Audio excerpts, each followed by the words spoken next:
está ouvindo ao Pode Curiar.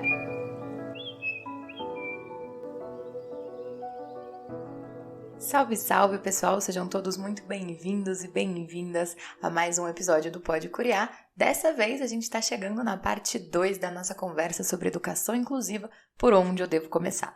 Lá na parte 1, se você se lembra, a gente conversou um pouquinho sobre os documentos que balizam a questão da educação especial, os direitos que as crianças e as famílias têm ao acessar a educação básica. A gente falou também sobre o papel do professor e o laudo, se ele ajuda, se ele atrapalha, como o professor tem que lidar com isso.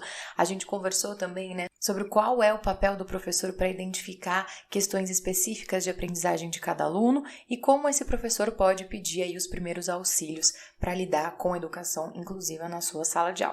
No papo de hoje, a gente vai continuar conversando com a psicóloga Carolina Braga sobre essas e muitas questões. Então vamos lá? Vamos para a primeira pergunta, Carol. Vamos pensar numa situação. Agora um professor chega numa sala de aula e ele vai identificar que ali tem algum aluno com alguma necessidade educacional especial. O que esse professor, e a gente também tem que pensar, que durante as formações, tanto da pedagogia quanto das licenciaturas, esse é um tema que ainda se fala muito pouco. Então, nós professores, muitas vezes, nos sentimos perdidos, eu acho que essa é a palavra, sobre como lidar e acaba, adaptando, colocando uma atividade adaptada que não faz sentido para aquela criança, e a gente perde potência por não confiar na gente mesmo, na formação que a gente teve e não saber como proceder. Então, a partir do momento que eu chego numa sala de aula e eu encontro uma criança que tem ali uma necessidade educacional especial, o que eu preciso fazer e principalmente, para quem que eu preciso pedir suporte? Então, primeiro, para quem eu devo recorrer, dentro ou fora da escola? Eu acho que esse é um ponto muito importante, porque embora o professor não vá fazer nada sozinho, ele é a pessoa que mais fica com aquela criança. Mesmo um adolescente que lá tem poucas horas, provavelmente você vai ser o adulto mais próximo daquele estudante. E infelizmente com uma condição hoje de trabalho que não é o adequado, mas é o que a gente tem para fazer agora, A gente vai continuar lutando por uma condição melhor. Eu acho que o primeiro ponto são essas observações que a gente sinalizou, essa questão da gente tentar sincronizar esses registros, sincronizar essas informações. Eu brinco que a escola é o lugar que mais se perde informação, porque embora o professor seja esse adulto, talvez central na vida dessa criança, desse adolescente, é tanta coisa acontecendo, é tanto projeto, é tanto isso, é tanta coisa. Então, vamos tentar ao máximo otimizar o nosso tempo. Então, a gente não quer só sobrecarregar o professor, a gente tem que tentar otimizar. Colocar na pauta dos ATPCs, dos HTPCs, das reuniões pedagógicas, qual é a forma que nós vamos nos comunicar sobre esses estudantes, porque eles não são 50% da sala, eles são 5% da sala, 10% no máximo, 1%. Então, a gente não vai ter que fazer isso sobre os 500. A gente vai fazer isso sobre 30, sobre 15. É bastante já. Mas, é algo factível. O começo sempre vai ser mais difícil. Até a gente sistematizar esse olhar, a gente sistematizar esse registro. E aí, o meu convite é esse. Cada escola, não adianta eu vir com uma ferramenta pronta para vocês. Cada escola vai funcionar de um jeito. Cada contexto tem a sua condição. Então, a gente vai fazer lá no Drive, uma pastinha, e o professor põe lá rapidinho, pelo celular mesmo, eu acesso o Drive, põe lá, fulano assim foi hoje, e todos os professores vão acessar aquela pasta daquele fulano. Ou a gente vai fazer grupo no WhatsApp dos professores para cada um desses estudantes, com o nome do estudante para colocar ali. Ou não, a gente vai ter um caderno físico lá na sala dos professores, tudo bem. E a gente vai colocar observações sobre aquele estudante. Olha aqui como a gente pode pensar em estratégias diferentes para sintetizar essas informações. Bom, então a gente já entendeu que o primeiro passo é sincronizar a informação, obter informação, fazer encaminhamentos básicos e saber o que acontece com esse estudante ali, junto à coordenação também, que muitas vezes o laudo, o relatório fica lá com a coordenação, não vai para a mão do professor. Então a gente tem que buscar. Quantas professoras me falam, no final do semestre eu fiquei sabendo que ele tinha um diagnóstico. Ninguém sabia qual era, Então a gente também ter esse papel ativo. E aí, a primeira coisa, eu sei o diagnóstico, eu sei como ele funciona em termos pedagógicos, trabalhar a partir dos interesses. A gente precisa facilitar a motivação, o engajamento desse estudante a partir dos interesses dele. Carol, mas eu não estou fazendo só o que ele quer, deixando ele mimado, usando de muleta. Aí eu vou inverter a pergunta. Você vai lá numa pós-graduação, numa formação na diretoria de ensino, ou ouve um podcast que a pessoa começa a falar difícil, cheio de palavras que você não entende. E aí você tá vendo as pessoas, vê lá os comentários do podcast, ou vê lá o seu grupo na formação, todo mundo fazendo pergunta, entendendo, respondendo o professor, todo mundo se sentindo super bem. E você ali não tá entendendo nada. O que você vai fazer? Vamos falar bem a verdade. Eu ficaria desesperada, vou mexer no celular, vou tirar as coisas, o papelzinho velho da bolsa. Quando não, levantar e fazer outra coisa. Se eu tiver oportunidade, se eu puder, eu vou levantar e fazer outra coisa. As nossas crianças e adolescentes não podem fazer isso, porque a gente vai dar bronca e tá certo de dar bronca mesmo. A gente não tem que permitir também que ele saia ali da situação. Mas a gente tem que entender que é difícil a gente se motivar para algo que eu não tô nem entendendo o que está acontecendo. Então eu preciso começar com atividades simples para ir mapeando até onde ele já foi, né? Já tem algumas informações do ano passado de outros professores, então eu vou diminuir um pouquinho ali o que eu já estou oferecendo para ele. Vamos ver o que ele consegue realizar com autonomia, né? E a gente precisa mapear também. Não adianta eu vir com o relatório da Carol, ou do Ciclano, ou do Beltrano. Eu tenho que ver na minha escola o que ele consegue realizar. Na minha aula, o que ele consegue. Então, a gente vai oferecendo atividades ali para entender onde ele está, onde ele parou, o que ele consegue fazer sozinho. E aí, dentro dessas atividades, o quanto a gente puder, né, incluir temas de interesse, repertório que ele gosta, o que faz sentido, maior a chance dele fazer aquilo que eu estou pedindo, de ele não entrar num comportamento que não é legal, dele não tentar sair da situação, para que de fato eu consiga ter um mapeamento dentro daquele meu tema, seja história, geografia, português, matemática, enfim, da onde eu vou partir, da onde eu preciso chegar, para conseguir elaborar de fato atividades que sejam adequadas para ele. Porque eu volto a dizer, a gente tem várias plataformas com sugestões de atividades, mas aquela atividade não é para aquele meu aluno. Eu posso tirar ideias, eu posso até pegar as figuras, eu posso pegar, não tem problema. A gente não precisa ficar reinventando a roda toda semana. E aí eu volto a falar da pastinha lá do aluno. Por que a gente não põe todas as atividades dele nessa pastinha que a gente fez? Porque um professor de matemática pode se inspirar no que o do de português fez. E gente, essa daqui que tem que circular o desenho funcionou, hein? Então vamos usar isso com ele? Não fica cada um sofrendo sozinho. Né? A gente otimiza o nosso tempo. Então a gente consegue organizar e entender qual vai ser a melhor estratégia para aquela aula naquela escola. Porque eu posso usar uma estratégia no meu consultório, a família pode usar outra em casa, que não necessariamente vai funcionar naquele contexto.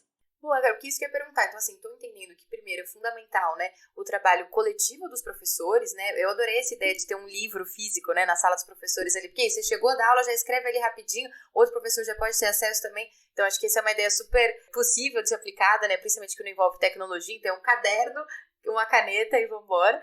Então, estou entendendo que para fortalecer o trabalho do professor é isso, esse trabalho coletivo, da gente trocando, ter esse apoio da coordenação e da gestão pedagógica, né, para dialogar sobre que tipo de informação está faltando ali, que a coordenação tem que os professores não têm. Mas, por exemplo, para eu entender, né, se eu tenho que adaptar uma atividade para ela ser um pouco mais rápida, um pouco mais curta, o professor ele pode pedir auxílio para um psicólogo, para um terapeuta, para as escolas que têm, né, essa estrutura, não são todas as escolas, infelizmente, que oferecem esses profissionais, mas quem é o profissional que o professor pode pedir esse apoio e essa informação mais qualificada, pensando principalmente, né, em como adaptar essas atividades? Idealmente, né, o neuropsicólogo poderia contribuir, assim como o psicólogo, dentro desse contexto.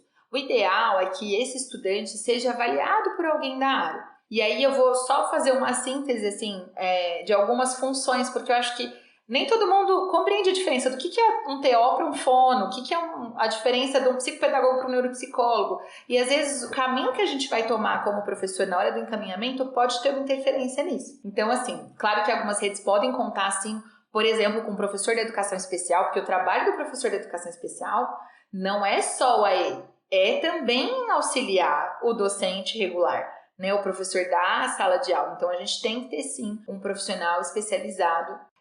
A gente preconiza, né, a presença de um psicólogo na escola para também dar esse suporte, mas pensando numa equipe para criança, né? Vamos pensar um pouquinho nesse direcionamento. O fonoaudiólogo, embora ele vá trabalhar com as questões de fala, ele está muito habilitado também para a linguagem de maneira geral. E quando eu estou falando de linguagem de maneira geral, eu estou falando também de leitura escrita. Então, muitas vezes, quando eu estou com dificuldades na alfabetização, um bom profissional para indicar é o fonoaudiólogo, não necessariamente o psicólogo. Por quê? Porque ele vai saber fazer rastreios e investigações de habilidades básicas de alfabetização, como habilidades metafonológicas, que são específicas da fonoaudiologia. Ele vai nos ajudar a entender sobre memória de trabalho, né, que são funções importantes para eu compreender um texto. Então, o fonoaudiólogo, a gente tem que pensar quando a gente tem alguma questão de comunicação de fala, mas também pode ser uma estratégia até mais acessível, tanto para a família aceitar essa indicação. É mais fácil mandar para a fono do que para o psicólogo, né? Infelizmente. Então, também é um profissional que nos ajuda quanto a isso, tá? Então, isso é um ponto legal. Quando que eu vou para o terapeuta ocupacional? O terapeuta ocupacional é um profissional que está habilitado, que vai avaliar muito bem as questões de coordenação motora, e a gente esquece desse ponto às vezes na escola, porque os meninos ficam lá sentados, a gente só acha que a letra é feia, mas não observa como ele se organiza para andar, para pegar os materiais, para ir até a educação física, né? Que são outros pontos aí também bem legais da gente observar. Então, é um profissional que vai cuidar dessa coordenação motora, mas ele também vai trabalhar com estimulação cognitiva, com atenção. Também é um profissional bacana que pode avaliar e intervir nesses aspectos, e com a parte de autonomia, dele conseguir se organizar para realizar as atividades escolares, para as atividades em casa. E a gente entra num outro ponto também que dava 5 horas de conversa, que é a parte sensorial, que a nossa criançada aí está bem desregulada pós-pandemia, né? A gente também tem descoberto alterações sensoriais que a gente não tinha muita ideia até pouco tempo atrás. Alterações sensoriais, gente, quando eu tô falando disso, né, só para esclarecer, é aquela criança que se incomoda com barulho, se incomoda com textura, com cheiro, com algumas comidas, né, ou o contrário, que precisa de muito movimento para se regular. Então, essas alterações sensoriais podem estar presentes sozinhas, e isso não tem um significado clínico tão importante, como elas podem estar junto com outros quadros do desenvolvimento, como autismo, como TDAH. Então, se você percebe esse incômodo, percebe essa alteração, vamos mandar para o terapeuta ocupacional. Vamos indicar esse tipo de trabalho, vamos buscar esse auxílio até para nos orientar como fazer na escola. Aí a gente vai para a questão do psicólogo, neuropsicólogo e psicopedagogo, né? Que eu acho que é ali uma relação um pouco mais próxima, voltada para os processos cognitivos relacionados à aprendizagem, né? Eu acho a profissão do psicopedagogo ou do neuropsicopedagogo incrível, porque ele consegue ter esses dois mundos, né? O contexto ali mais escolar e também entender como essa aprendizagem pode acontecer. Porém, dentro da avaliação dele, ele não consegue entrar especificamente em alguns aspectos. Por exemplo, mais detalhado na linguagem, ou mais detalhado na coordenação, que a gente precisa da fono e da TO, ou mesmo nos processos emocionais e cognitivos que são exclusivos do psicólogo e neuropsicólogo. É um suporte importante, uma avaliação importante, mas muitas vezes a gente vai precisar desse auxílio de outros profissionais, e um bom psicopedagogo sabe também a hora de pedir essas ajudas, né? O psicólogo, ele está habilitado para trabalhar com o comportamento, com o repertório emocional e com a cognição. Quando eu estou falando cognição, gente, eu estou falando daquelas funções que permitem que a gente aprenda. Atenção, memória, inteligência. São essas habilidades que vão nos permitir aprender além dos fatores aí do nosso contexto. Então, o neuropsicólogo, ele é o profissional que vai, então, fazer uma avaliação, que usa testes para medir essas funções e consegue, então, dar um parâmetro mais concreto para a gente quanto a isso. Por onde a gente começa? Dependendo da situação que eu estou observando na criança. Entende por que eu tenho que observar bem? Porque às vezes eu faço um encaminhamento, não faço com detalhes, não mando por escrito para o profissional o que ele precisa olhar, o que ele pode olhar. O profissional também não busca a escola. Pronto, eu queimei uma ficha, a família falou, o profissional disse que não tem nada, que é coisa da escola. O médico, ele não é para ser a nossa primeira escolha. Ele tem que vir depois, porque sem esses profissionais o médico não vai fazer muita coisa. Agora, infelizmente, o que acontece em alguns sistemas de saúde é que sem o pedido médico, a gente não consegue ter acesso a esses atendimentos, que é um grande problema no Brasil. Porque deveria ser o contrário, a gente faz as avaliações, as intervenções com esses profissionais para quando chegar no médico, isso já está organizado e ele tem mais parâmetro para tomar decisões, né? Infelizmente, se não for na rede particular, a família vai precisar acabar indo primeiro para o neurologista ou para o psiquiatra para depois ter o encaminhamento dessas avaliações ou dessas intervenções. Mas se o professor faz uma cartinha, né, um relatório ali, pedindo tudo isso, claro que ele não vai falar, peço avaliação com o terapeuta ocupacional, mandando ali no médico, mas ele vai dizendo, olha, essas alterações aqui sensoriais, ou essa dificuldade na pega do lápis, ou essa dificuldade de se organizar com o material, ou esses elementos precisam de intervenção, né, para melhorar. Então,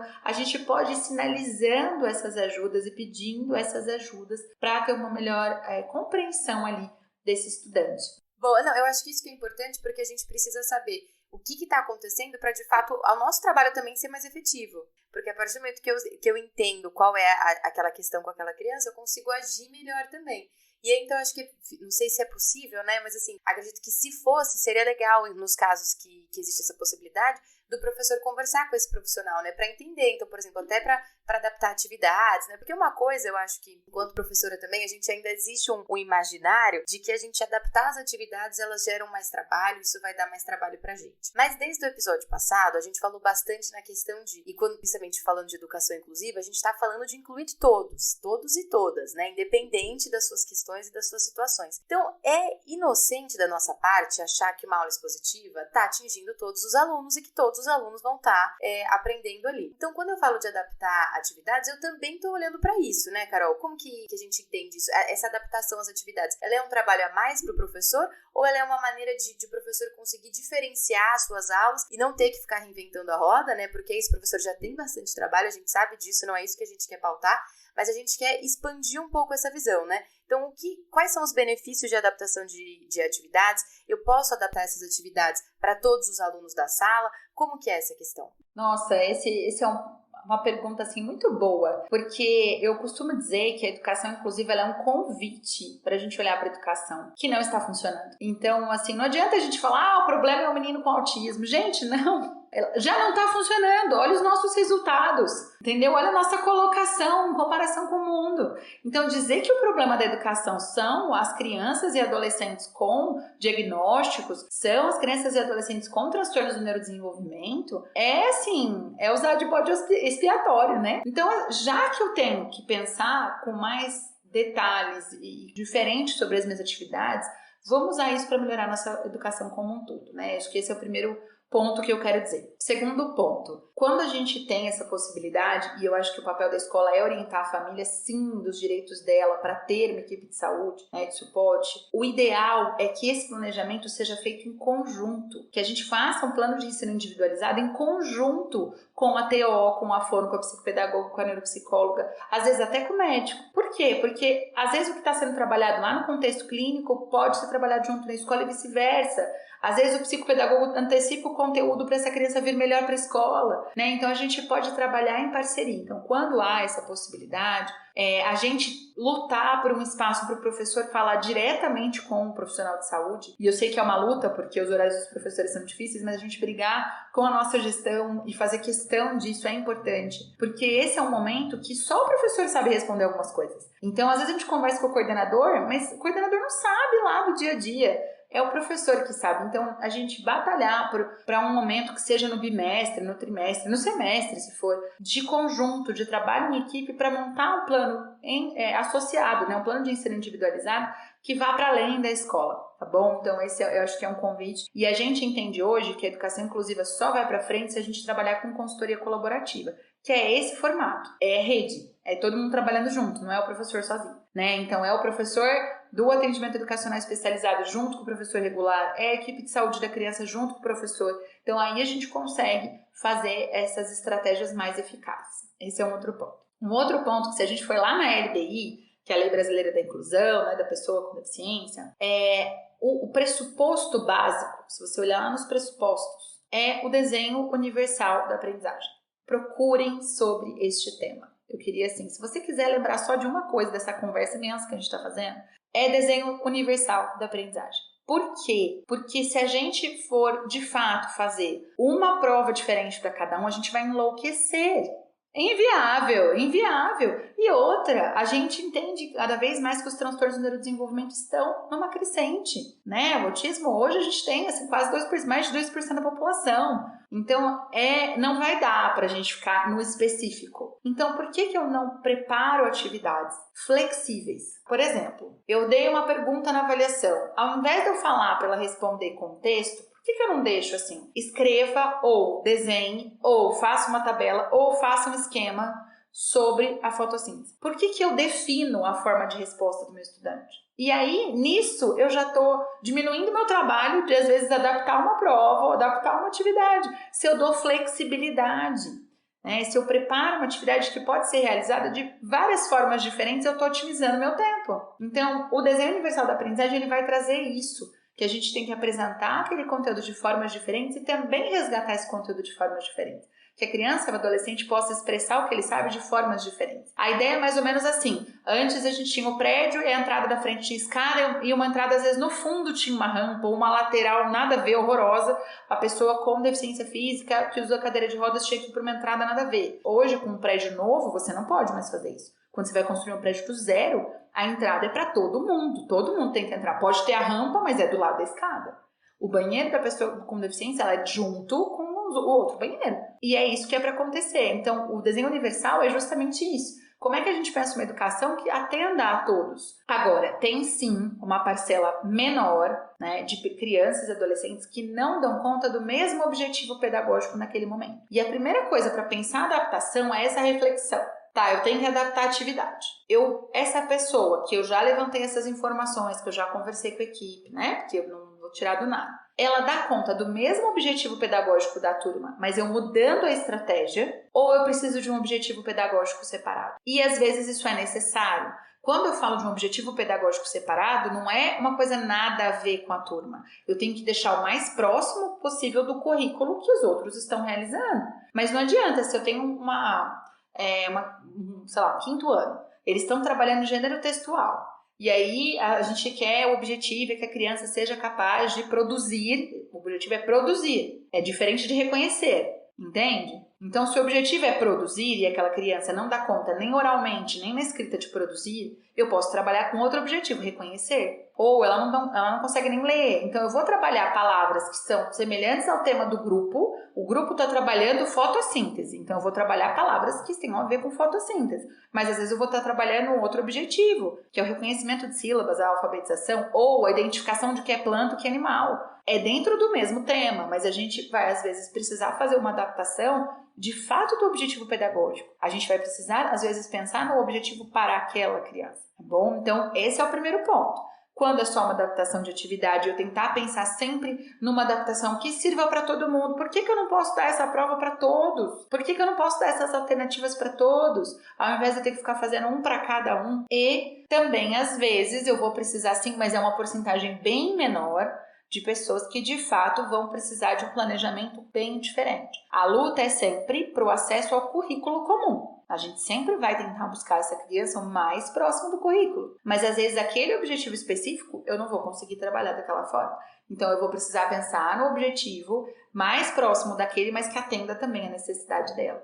Entende a importância também da gente conversar entre professores e coordenação? Porque às vezes é um objetivo lá de trás, de anos anteriores, a gente vai precisar trazer para agora. Como é que a gente pensa essas estratégias para este momento? Aí o material, gente, é a parte mais fácil de achar. Porque hoje na internet a gente tem empresas especializadas em material adaptado, sites especializados, canais no YouTube.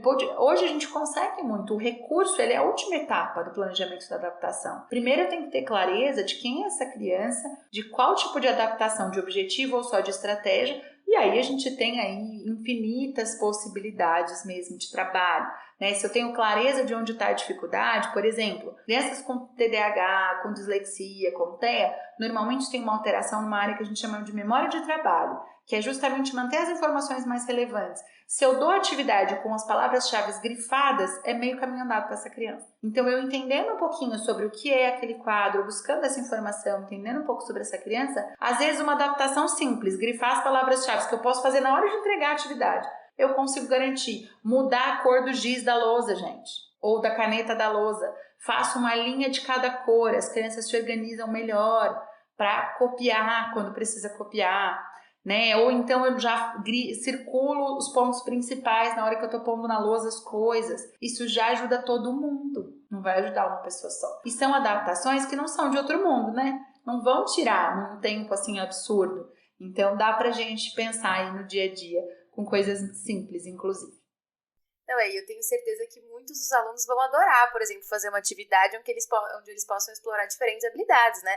Porque na escola ainda existe o texto, né? O texto ainda tem muito peso e o texto é muito avaliado em diferentes atividades, né? Mas e os alunos que adoram desenhar, por exemplo, né? Eles vão se sentir super felizes de poder fazer isso numa atividade e serem considerados. Então, acho que esse é um convite muito bom para a gente repensar as práticas, porque é isso, né? Eu acho que a gente não pode acreditar que 40 alunos que estão ali na sala, tá todo mundo entendendo, independente, né, de ter questões ou não, necessidades especiais ou não, não tá, né? Então a gente precisa adaptar mesmo, a gente precisa fazer diferente para convidar todo mundo entendendo o que cada um precisa, né, de uma maneira geral. E aí, Carol, a gente falando aqui sobre educação inclusiva, né, quero levantar essa bola porque eu acho que ela é muito importante, que é o seguinte: como a educação inclusiva ela pode contribuir para o ambiente escolar como um todo? Que tipo de ganhos a gente, professor, educador, os próprios alunos, gestores, a gente percebe quando a gente trabalha de fato uma educação inclusiva, que é considerar todas as pessoas dentro daquele ambiente e reconhecer todas essas pessoas na sua autonomia, né? Que eu acho que isso é muito fundamental quando a gente fala de educação.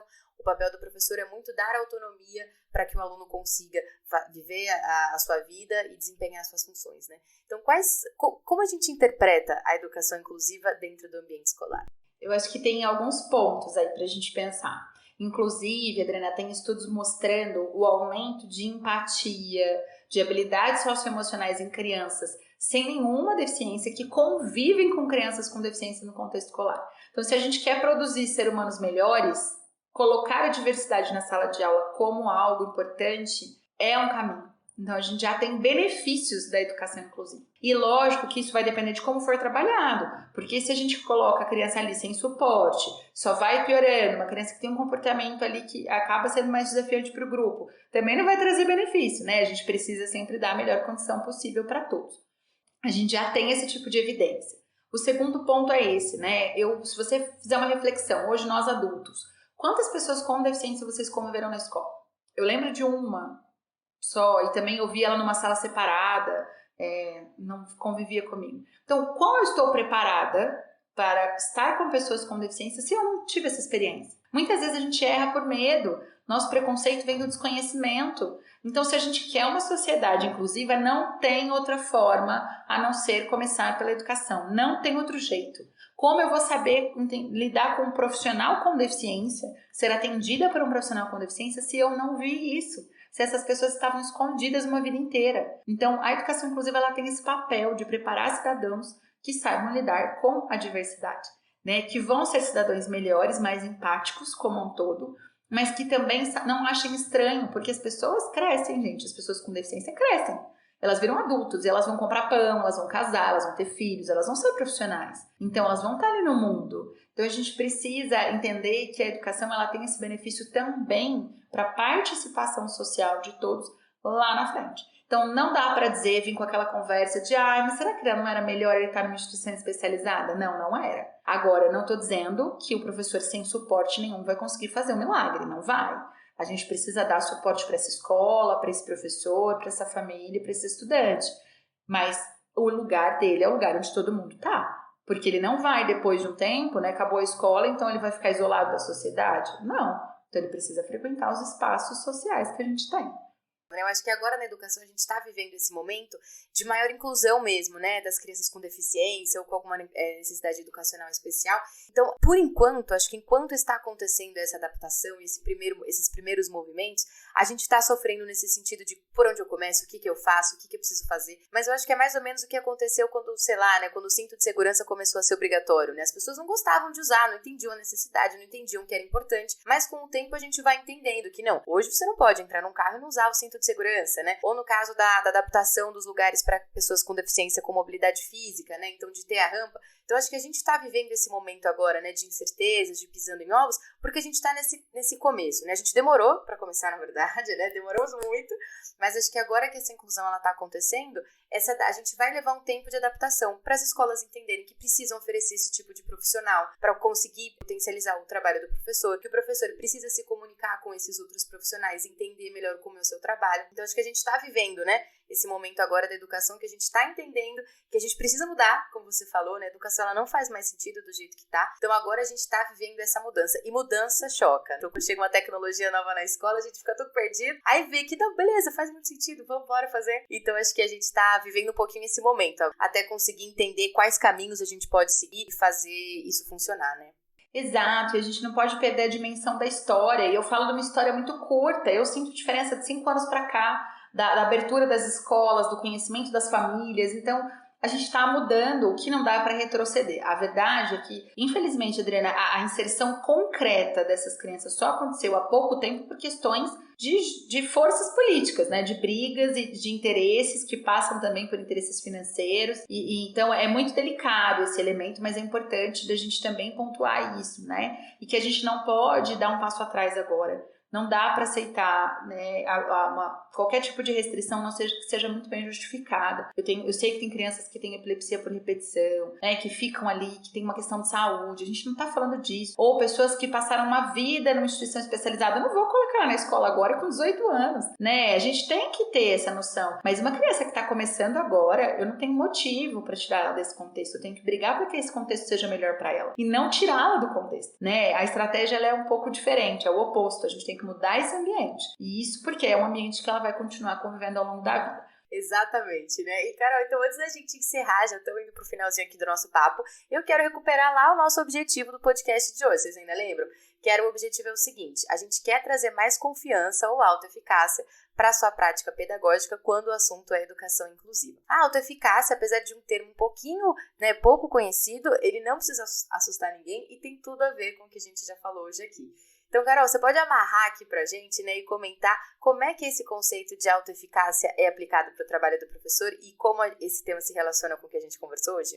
Muito bom, Adriana. Eu acho que é super legal a gente falar sobre autoeficácia e empoderar os professores mesmo desse termo, né? Esse termo foi cunhado por um pesquisador que chama Albert Bandura, e ele vai trabalhar justamente, né, com a percepção que a gente tem do mundo, como a gente se relaciona com o mundo, como a gente impacta o mundo que a gente vive e é impactado por ele. Então isso é muito bacana. E a autoeficácia, ela vem sendo muito estudada na educação, o quanto ela pode impactar o desempenho dos alunos e também dos professores. Olha que legal, então é um conceito super importante. E aí, o que ela quer dizer em linhas gerais? O quanto eu me sinto confiante na minha habilidade de realizar determinadas ações. Por exemplo, eu sei que a minha letra é horrorosa. Então, quando eu vou escrever, é uma vergonha. E eu sei disso. E tudo bem. Então, a minha autoeficácia, ela tem que incluir aquilo que eu sou capaz de fazer ou que eu não sou, né? Percebo dificuldade. E aí, por outro lado, eu considero a minha habilidade verbal, de falar com as pessoas, de conversar no podcast, no YouTube. Eu gosto disso, eu me sinto apta a fazer isso. Então, vamos pensar assim, uma coisa que eu me sinto bem fazendo, que eu acho que eu sou boa fazendo, eu vou ficar muito menos receosa, nervosa, vou sofrer menos do que aquilo, nossa, eu vou ter que escrever na frente dos outros, minha letra é horrível, eu fico sem graça, isso vai me gerando ansiedade, eu evito fazer aquela situação, isso tem repercussões negativas para mim. A autoeficácia, ela acaba afetando até a forma como eu me fico emocionalmente diante de determinadas situações. Quando eu me sinto mais confiante para fazer algo, eu tenho um bem-estar emocional maior para realizar aquilo, eu consigo realizar com uma maior tranquilidade e as coisas fluem melhor.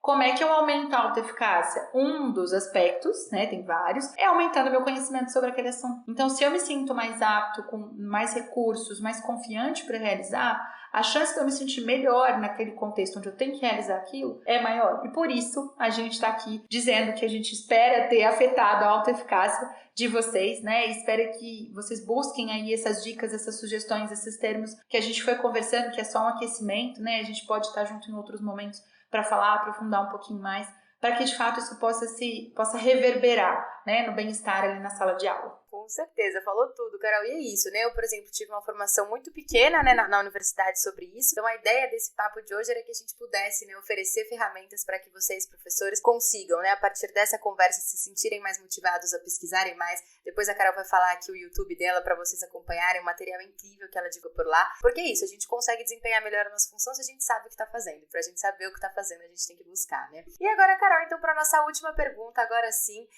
a gente chegou no momento Fala Curiosa. O que é esse momento? É quando a gente monta um painel aí sobre o que é educação. E aí, então, Carol, eu vou te perguntar, para você, o que é educação em uma palavra ou em uma frase? Sem dúvida, transformação. Tudo. Obrigada, Carol. E agora, antes de você dar o seu tchau final, fala do seu YouTube, por favor, pra gente, divulga o arroba aí pra galera conseguir acompanhar o seu trabalho também. Claro, Adriana, eu acredito muito que a gente tem que acessar todos os canais de comunicação, que a informação tem que ser para todo mundo, né? A democratização mesmo da informação de qualidade. Então, eu fico muito feliz de poder participar aqui e agradeço mais uma vez o convite.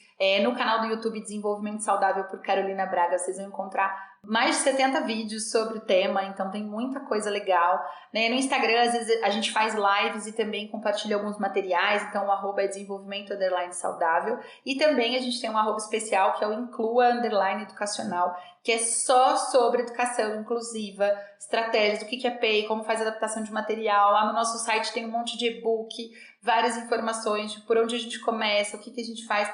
E a Inclua foi pensada como uma assessoria em educação inclusiva, então especialmente aí para os professores e professoras que nos ouvem. Então, espero encontrar vocês aí nesses outros momentos e que esse bate-papo continue. Carol, muito obrigada pela sua participação aqui no Pode Curiar. Então você, professora ou professora que não sabia por onde começar, agora já tá cheio de material para aumentar o seu repertório. E eu vou fazer um convite para vocês também. Bora a gente fortalecer nossa prática pedagógica? Eu vou pedir então para que vocês nos comentários desse episódio aqui no YouTube contem pra gente alguma prática que você utiliza na sua sala de aula que envolve educação inclusiva, que você usou e percebeu que deu certo, que os alunos engajaram, que você tá se sentindo confiante na sua prática. Vamos aumentar essa rede, né? Começar a compartilhar aqui remoto mesmo, para além da sala de aula, para além da nossa escola. Compartilha aqui nos comentários práticas que vocês tiveram e bora aumentar o nosso repertório. E se você ficou curioso ou curiosa para saber mais sobre os nossos episódios, eles estão todos disponíveis no YouTube da Curiós e no nosso canal no Spotify, que vocês podem encontrar a gente por Pode Curiar. Os episódios são mensais e vocês podem ouvir quantas vezes quiserem. Carol, mais uma vez, muito obrigada pela sua participação conosco e até a próxima!